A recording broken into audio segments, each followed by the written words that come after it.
할 수 있으면 모이는 일을 좀 당분간 중지해달라, 그런 지침이 내려왔어요.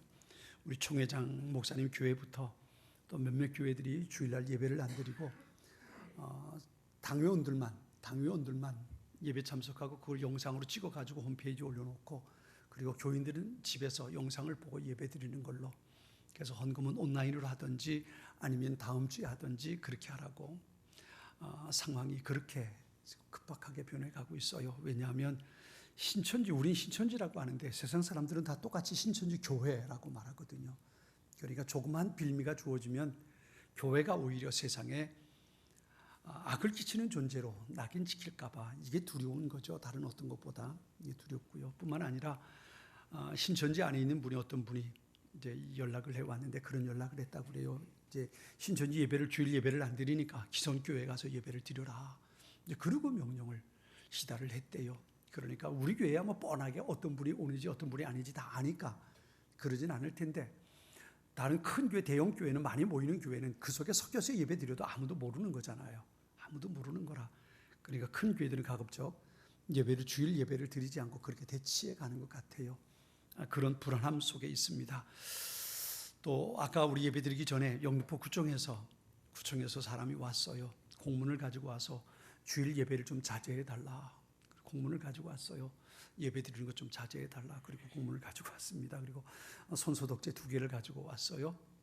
아무튼 우리가 조심해야 할 필요는 있을 것 같아요. 나는 문제 없어도 다른 사람 때문에 나로 인해서 다른 사람이 어려움을 겪지 않도록, 불편함을 겪지 않도록 우리가 조심해야 할 필요는 있지 않을까 싶습니다. 한편으로 마음속에 그래서 우리 교회도 새벽 기도나 수요일 저녁 예배를 좀 멈춰야 되지 않을까, 그런 생각을 좀 했었는데 그냥 조심스럽게 진행하겠습니다. 조심스럽게. 우리 새벽 기도 참석하는 분들 10여 명 되니까 또 뜨문뜨문 앉아서 같이 예배 드리고, 들어올 때 손소독제 좀 닦고 또 나가면서 닦고 나가고, 이제 그러면서 우리 새벽 기도나 수요 예배는 좀 이번 주간은 그냥 한번 진행해 보겠습니다. 혹 상황이 더 어려워지면 다음 주엔 좀 조절하더라도 오늘은, 이번 주는 한번 그대로 진행해 보도록 하겠습니다. 그리고 이번 주에 이제 페인트 작업하게 되고요. 이제 비품 설치하는 작업들을 진행하게 되는데, 일들을 위해서 또 여러분 잊지 마시고 같이 또 기도해 주시면 더욱 고맙겠습니다. 이번 주 수요일부터 사순절이 시작이 됩니다. 제위수요일이라 그래요. 제위수요일이라는 이야기는 죄를 뒤집었으며 죄 위에 앉아서 회개하는 날이라는 겁니다. 이게 제위수요일입니다. 예수님의 십자가의 고난을 묵상하면서 회개하고 우리 신앙의 경건을 지켜가기 위해서, 회복하기 위해서 보내는 사순절이 이번 수요일부터 시작이 됩니다. 다음 주일은 사순절 첫 번째 주일이 되는 거죠. 사순절이 시작되는 이때에 우리가 묵상해야 할 소중한 내용을 오늘 본문의 말씀을 통해서 우리가 들어보려고 합니다. 오늘 본문의 말씀은 지난 주간 금요일 날 생명의 삶을 통해서 여러분이 같이 묵상했던 내용입니다. 예수님께서 십자가를 지시기 전에 하셨던 마지막 사건이, 예수님의 사역이 3가지가 있습니다. 이 3가지 사역이 왜 중요하냐 하면, 예수님께서 성경에 보면 그런 내용이 나와요. 세상을 떠나 아버지께로 돌아가실 때가 가까웠다. 여기 13장 1절을 시작하면서 그렇게 말하거든요. 6월절 전에 예수께서 자기가 세상을 떠나 아버지께로 돌아가실 때가 이른 줄 아시고 그랬어요. 이 말이 무슨 말이에요? 이제 십자가를 지고 예수님께서 죽을 때가, 세상의 모든 사역을 끝내야 될 때가 왔다는 거지요.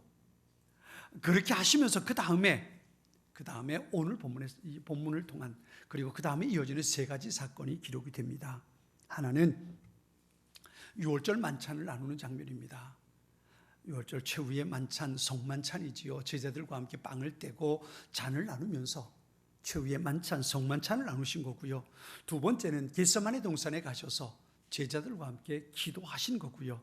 그리고 그 중에 하나가, 3번째가 바로 제자들의 발을 닦아주신 오늘 본문의 내용입니다.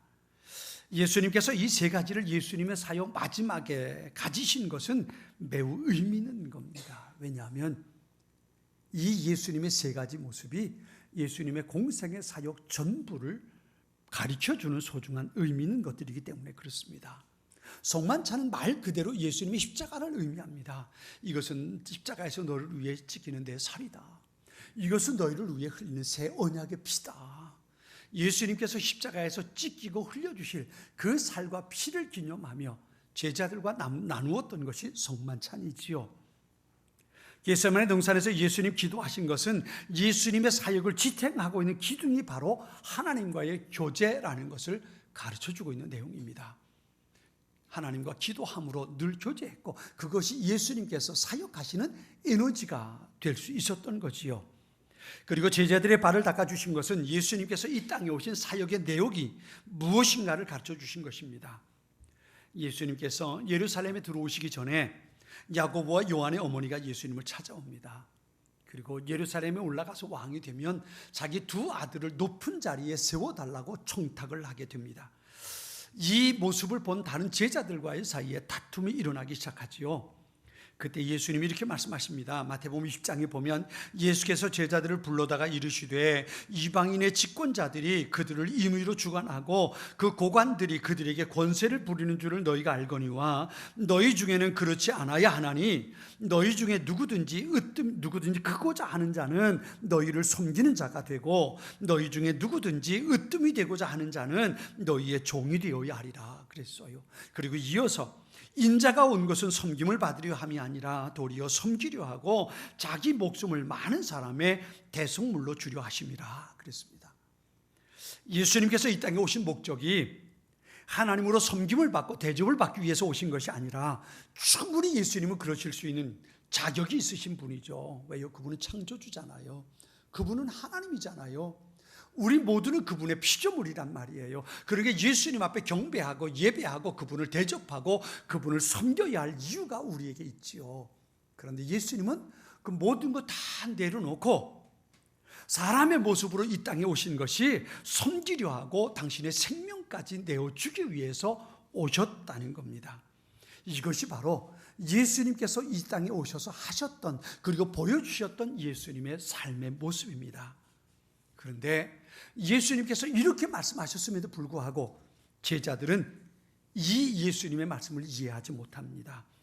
그래서 예수님의 이 말씀의 연속선상에서 예수님은 제자들의 발을 닦아주는 겁니다.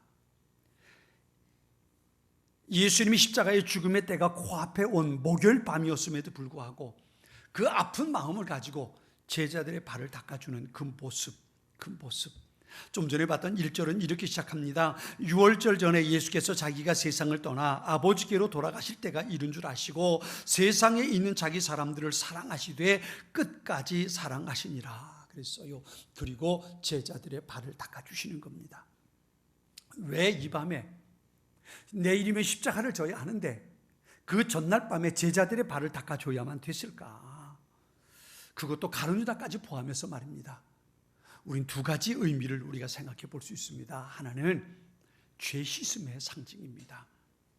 예수님이 조금 있으면 몇 시간 후에 유대 당국자들에게 잡혀서 십자가에 못 박히실 겁니다. 아무 죄가 없으신 예수님이에요. 그런데 인류의 모든 죄를 대신 지시고 그들의 죄를 대속하기 위해, 다시 말하면 죄 짓지 않았건만 그들의 죄를 깨끗하게 씻기 위해 죽음을 당하실 겁니다. 그런데 예수님 제자들의 발을 닦아주십니다. 이것은 바로 예수님의 거룩한 보혈로 죄 씻음 받는 것에 대해서 예수님 말씀하시는 거예요. 제자들의 발을 닦아주는데 베드로 차례가 됐을 때에 베드로가 이렇게 말합니다. 선생님, 어떻게 선생님이 내 발을 닦아주십니까? 그랬더니 예수님이 이렇게 말씀하셔요.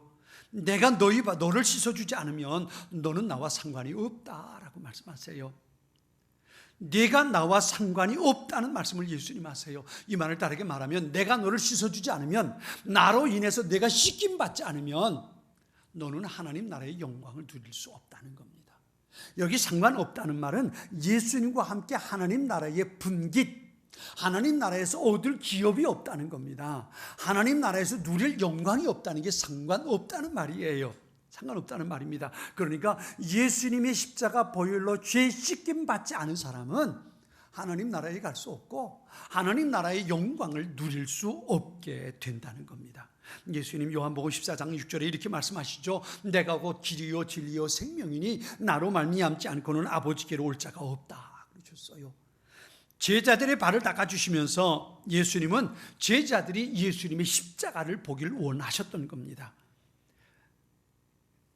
그래서 이 말씀을 보면 우리가 잊지 말아야 할 게 있어요. 그게 뭐냐 하면 내가 그리스도인 된 것, 내가 예수 믿어 천국의 소망을 갖게 된 것, 내가 하나님을 아버지라 부를 수 있게 된 것, 내가 그런 아들의 권세를 갖게 된 것 말이죠. 혹은 내가 목사가 되고 장로가 되고 권사가 되고 집사가 되고 교회에 와서 함께 예배를 드리고 함께 섬길 수 있게 된 이 모든 것들이, 또 우리 여의도 제일교회 소중한 멤버가 될 수 있었던 이 모든 것들이 이게 내 공로가 아니라 하나님의 은혜라는 것.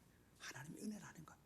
주님의 은혜가 아니면, 예수님의 십자가의 보혈로 씻김받지 않았다면 누구도 이 자리에 있을 수 없고, 혹 있을 수는 있지만 천국의 영광을 함께 누리지 못하게 된다는 거예요. 이것을 예수님은 제자들의 발을 닦아주시면서 그들이 깨닫게 되기를 원했던 거예요. 내가 하나님을 알게 된 것, 내가 예수님을 나의 주님이라 부르게 된 것, 이건 자랑거리이기 전에 먼저 감사거리가 되는 거예요. 내가 뭔가 헌신할 수 있고, 내가 예배할 수 있고, 내가 뭔가 사역할 수 있는 것이 내 능력이 아니라 하나님의 은혜라는 것, 이것을 깨닫고 우리는 하나님 앞에 감사할 수 있어야 되는 겁니다.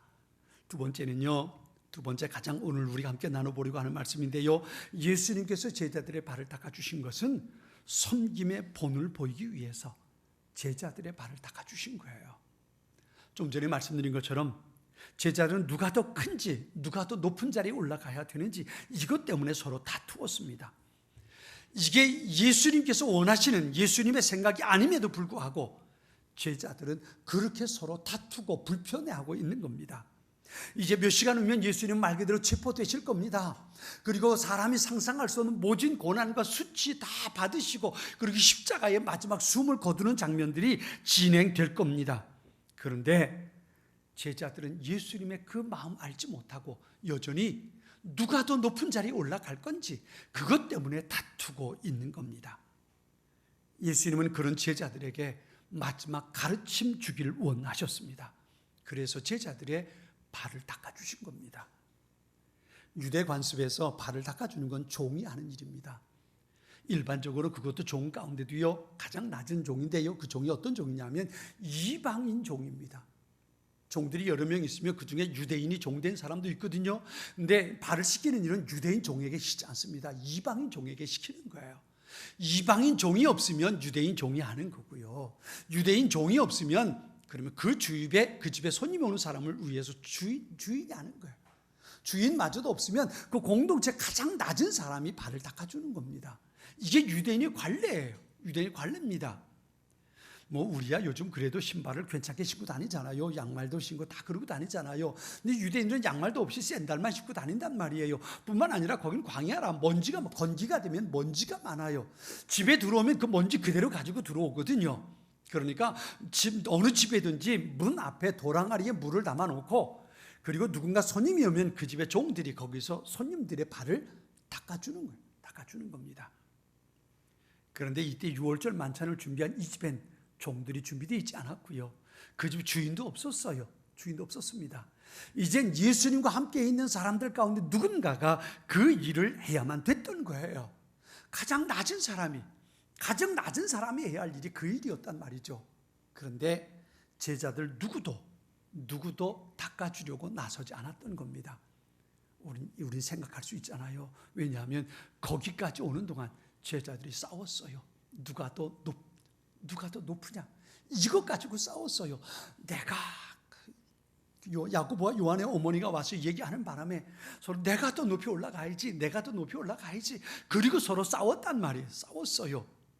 그러니 누가 만일에 발을 닦아주려고 한다면 그 사람 누구예요? 그 사람은 예수님 제자 가운데 가장 낮은 자가 되고 마는 거란 말이에요. 그러니까 어떤 제자도 나서서 누군가의 발을 닦아주려고 하지 않았단 말이에요. 그런데 그때 예수님께서 일어나셔서 밖에 나가시더니 허리에 수건을 동이고 손에 대야에 물을 떠가지고 와서 식사하기 위해 앉아있는 제자들의 발을 한 명 한 명 닦아주기 시작하셨던 겁니다. 그러니 제자들이 얼마나 놀랐겠습니까? 제자들은 선생님의 발, 다른 제자들의 모습 말고요, 선생님의 발조차 제자들 닦아주지 않으려고 했는데 선생님이 제자들의 발을 닦아주고 있단 말입니다. 제자들의 발을 다 닦아주신 후에 예수님 제자들에게 이렇게 말씀하십니다. 14절에 보면 내가 주와 또는 선생이 되어 너희의 발을 씻었으니 너희도 서로 발을 씻어주는 것이 옳으니라 그랬어요. 이 말씀의 의미가 뭘까요? 예수님께서 제자들의 발을 닦아주신 것은 상식에 맞지 않습니다. 세상의 이치와 원리에 맞지 않아요. 세상은 어때요? 세상은 낮은 사람이 높은 사람을 섬겨주는 겁니다. 낮은 사람이 높은 사람의 발을 닦아줘야 되는 거예요. 종이 주인의 발을 닦아주고요, 낮은 사람이 높은 사람의 발을 닦아주고요, 제자가 선생님의 발을 닦아줘야 되는 거예요. 이게 세상의 원리고 세상의 이치입니다. 대접받는 것은 위에 있는 사람이 대접받는 거고, 밑에 있는 사람은 위에 있는 사람을 섬기고 대접해야 되는 거예요. 이게 세상의 원리고 세상 이치예요. 세상 사람들은 그래서 더 높이 올라가려고, 더 높은 자리에 올라가려고, 출세하려고, 왜요? 대접받고 섬김받으려고, 그래서 더 높이 올라가고 대출자려고 애쓰는 거잖아요. 이게 세상의 원리란 말이에요. 그런데 예수님은 높은 곳에 있는 사람이 낮은 곳에 있는 사람을 섬겨주고 선생의 제자를 섬기는 것이 어떻다고요? 오늘 14절 뒤에 어떻다고요? 그렇게 하는 것이 옳으니라. 이게 예수 공동체의 원리예요. 세상의 원리는 낮은 사람이 높은 사람을 섬기는 겁니다. 그런데 예수 공동체의 원리는 높은 사람이 낮은 사람을 섬기는 거예요. 세상의 원리는 제자가 선생님의 발을 닦아주는 것이 옳습니다. 그런데 예수 공동체의 원리는 선생이 제자들의 발을 닦아주는 것이 옳다는 거예요. 옳다는 것. 세상의 이치, 세상의 원리와 예수 공동체 그리스도인의 삶의 원리는 다르다는 것을 예수님 보여주는 겁니다. 예수님의 제자로 산다는 것은 세상의 이치로 사는 게 아닙니다. 그리스도인으로 산다는 것은 세상의 가치를 가지고 사는 게 아닙니다. 예수님은 이어서 이렇게 말씀하십니다. 내가 너희에게 행한 것 같이 너희도 행하게 하려 하여 본을 보였노라 그랬어요. 무슨 말이에요? 너희가 내 제자라면, 너희가 나를 믿는다면, 너희가 나를 주님이라고 부른다면 너희도 그렇게 살아야 한다는 겁니다. 내가 너희의 발을 닦아준 것처럼 내가 주님으로, 내가 하나님으로, 내가 선생님으로, 내가 제자인 너희의 발을 닦아준 것처럼 너희가 나를 믿는다면, 너희가 그리스도인이라면, 너희가 하나님의 사람들이라면 너희도 그렇게 살아야 한다는 겁니다. 이 말씀을 바꿔 말하면 어떻게 될까요? 바꿔 말하면 이런 겁니다. 너희가 이렇게 살지 못한다면, 너희가 섬기려 하지 않는다면, 너희가 낮은 곳에서 무릎 꿇지 않는다면, 너희가 높은 자리를 좋아한다면, 너희가 섬김받고 대접받는 것만 원한다면, 너희가 내 말에 순종하지 않고 동의하지 않는다면 수많은 것을 덧붙일 수 있습니다. 그런데 마지막은 한마디입니다. 너희는 아직 나의 제자가 아니다. 이게 예수님께서 이 사역을 통해서 들려주시는 소중한 메시지입니다. 단지 본보기를 보여주기 위해서 예수님께서 제자들의 발을 닦아주셨을까요? 아닙니다. 여러분, 예수님의 별명이 뭔지 아십니까? 예수님의 별명이, 다른 유대인들이 예수님을 부를 때에 예수님께 붙여준 별명이 있지요. 그 별명이 뭘까요? 그 별명은 죄인들의 친구입니다. 예수님께 많은 친구들이 있었습니다. 바리새인들 가운데도, 가장 유대인 사회에서 가장 높은 신분의 공회원들 가운데도, 제사장들 가운데도 예수님을 따르는, 심정적으로 마음에 예수님을 따르는 많은 사람들이 있었습니다. 대표적인 사람인 니고데모도 그렇고요, 아리마대 요셉도 그렇고요, 수많은 제사장들이 예수님을 마음속으로 흠모하고 따르고 있었습니다. 많은 제자들이 있었습니다. 그런데 유독 예수님께서 더 많은 시간을 보내고 더 많이 교제하고 더 친하게 지냈던 사람들이 유대 사회에서 사람들이 말하는 죄인들이었습니다. 유대인들이 손가락질하고 비난하는 세리들, 사람들이 비난하고 있는, 사람들이 인간 취급도 하지 않고 본래처럼 여기는 많은 사람들, 예수님은 그들과 친구가 되어 주셨습니다. 그들과 함께 식사를 했습니다. 그들과 함께 교제했습니다. 그래서 유대인들은 말하기를 저는 죄인들의 친구다라고 별명을 지어 불렀던 겁니다. 예수님이 죄인들의 친구란 별명을 가졌던 것처럼 예수님은 높은 자리에 있는 사람들보다 낮은 곳에 있는 사람들, 사람들이 비난하고 손가락질하면서 죄인이라고 그렇게 지칭했던 사람들과 더 많은 시간을 보내셨고 그들과 함께 교제하셨던 겁니다. 그래서 사람들은 예수님을 죄인들의 친구라고 비난하고 손가락질을 하셨던 겁니다. 사도 바울은 예수님의 마음을 본받으라고 명령하면서 예수님의 마음을 이렇게 설명해 주고 있습니다. 빌립보서 2장 5절로 8절의 말씀을 쉬운 번역 성경으로 제가 읽어보겠습니다. 예수님처럼 생각하고 행동합시다. 그분은 하나님과 똑같이 높은 분이셨지만 결코 높은 자리에 있기를 원하지 않으셨습니다. 오히려 높은 자리를 버리시고 낮은 곳으로 임하셨습니다. 사람의 모습으로 이 땅에 오시고 종과 같이 겸손한 모습을 취하셨습니다. 이 땅에 계신 동안 스스로 낮은 자가 되시며 하나님께 순종하셨습니다. 예수님은 목숨을 버려 십자가에 달려 돌아가시기까지 하나님의 말씀을 따랐습니다. 그래서요, 예수님은 이 땅에 낮은 곳에 낮은 자로 오셨습니다. 그리고 죄인들의 친구가 되어주셨고 그들을 위해 십자가의 생명을 내어주셨던 것입니다. 예수님의 이 모습이 내가 그리스도인이라면, 내가 예수님의 제자라면 가져야 할 삶의 태도라는 겁니다. 자, 이제 중요한 메시지를 같이 한번 볼까요? 17절 말씀, 마지막 절 말씀 우리 같이 한번 읽어보겠습니다. 17절 말씀입니다. 자, 같이 읽습니다. 너희가 이것을 알고 행하면 복이 있으리라. 아멘. 아멘. 너희가 이것을 알고 행하면 복이 있으리라 그랬어요. 무슨 말이에요? 예수님께서 제자들의 발을 닦아주시고 난 후에 너희는 이렇게 살아야 한다라고 말씀하셨어요. 그런데 예수님 마지막에 너희가 이것을 알고 행하면, 이렇게 나처럼 너희가 살아간다면 너희에게 복이 있다라고 말씀하신 겁니다. 여러분, 예수님 세상에 억지로 오셨을까요? 하나님께서 내 형상대로 내가 창조한 저들이 구원받았으면 좋겠는데 지옥 가서 멸망당하는데 내가 아들아, 내가 좀 가서 좀 십자가에 못 박혀주지 않겠니? 하나님께서 성자 예수님을 등 떠밀어 가지고 어쩔 수 없이 예수님이 땅에 오셨을까요? 그랬을까요? 예수님은 억지로, 할 수 없이 억지로 세리들과 함께 밥을 먹고 창기들과 함께 식사를 하고 그들과 함께 교제하고 병자들, 문둥병에 걸린 사람들이 아무도 돌보지 않는 소경들, 그들과 함께 친구가 되어주고 그들과 함께 교제하셨을까요? 억지로 예수님은 그들과 함께 친구가 되어주셨을까요? 예수님은 억지로 어쩔 수 없이 제자들의 발을 닦아주셨을까요? 아니요. 성경을 통해서 보면요, 예수님은 어떤 것이 행복한 것인지 알고 계셨습니다. 예수님은 제자들의 발을 억지로 닦아주신 것이 아닙니다.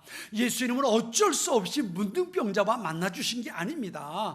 다윗의 자손이여 나를 불쌍히 여겨주십시오 라고 소리 지르는 그들을 향해서 예수님은 어쩔 수 없이 마지못해서 자기에게 있는 인기를 관리하기 위해서, 팬 관리하기 위해서 서비스해 준 게 아닌 겁니다.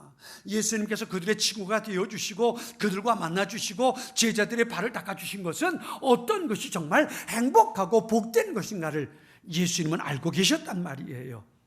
그래서 그들과 친구가 되어주셨어요. 사람들은 손가락질하고 비난했지만 그들과 함께 식탁에 앉아서 음식을 나누어 먹었어요.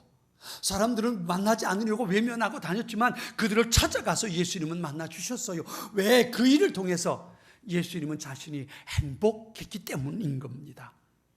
예수님은 그렇게 살아갈 때 행복할 수 있다는 것을 예수님은 알고 계셨던 거예요. 그래서 오늘도 본문에 말씀하시는 거예요. 이것을 알고 행하는 자들이 복이 있다.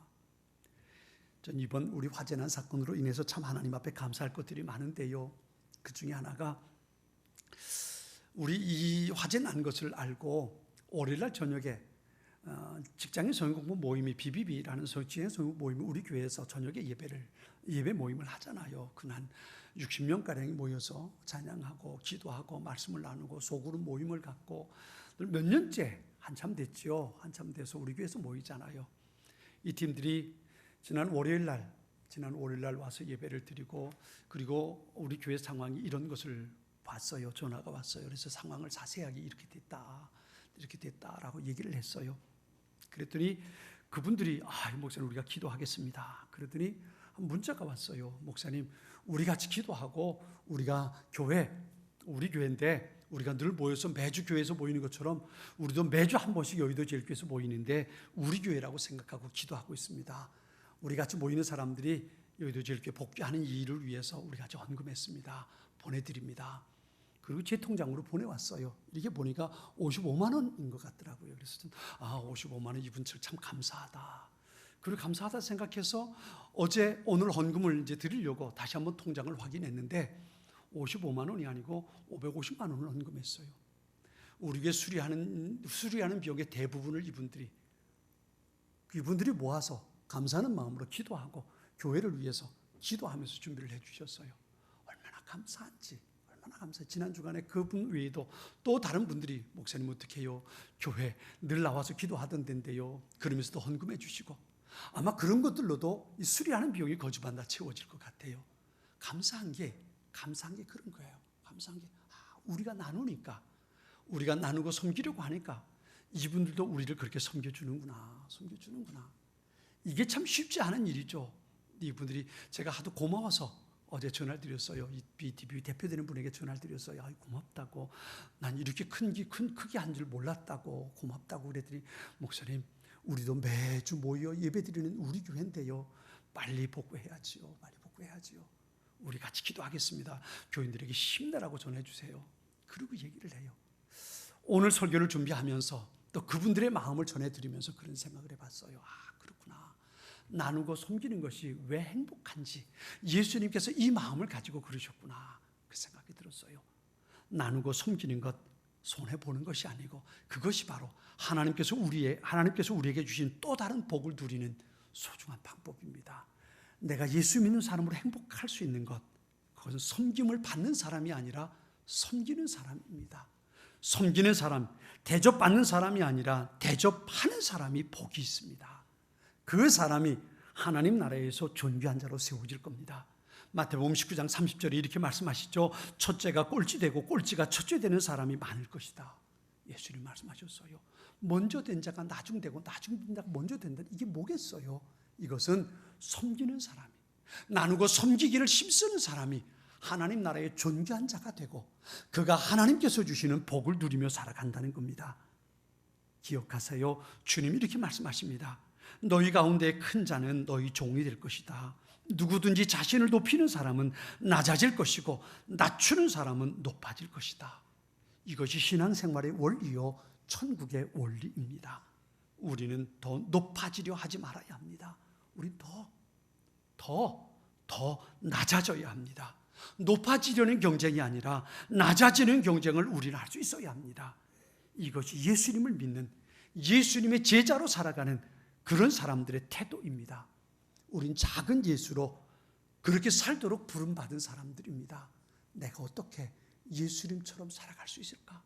내가 어떻게 세상 사람들에게 내가 믿는 예수님을 보여줄 수 있을까? 그것은 발을 닦아주는 사람으로 사는 겁니다. 낮은 곳에서 무릎으로 섬기는 사람으로 살아가는 겁니다. 이제 사순절이 시작됩니다. 예수님께서 우리에게 보여주신 소중한 모습을 본받아서 우리 섬기는 사람으로, 낮은 곳에서 무릎 꿇고 사는 사람으로, 작은 예수로 살아가길 힘쓰는 우리 모두가 될 수 있기를 주님의 이름으로 축원합니다.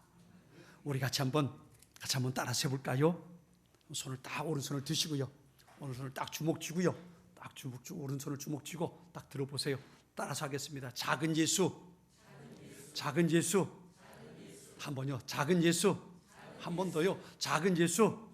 화이팅!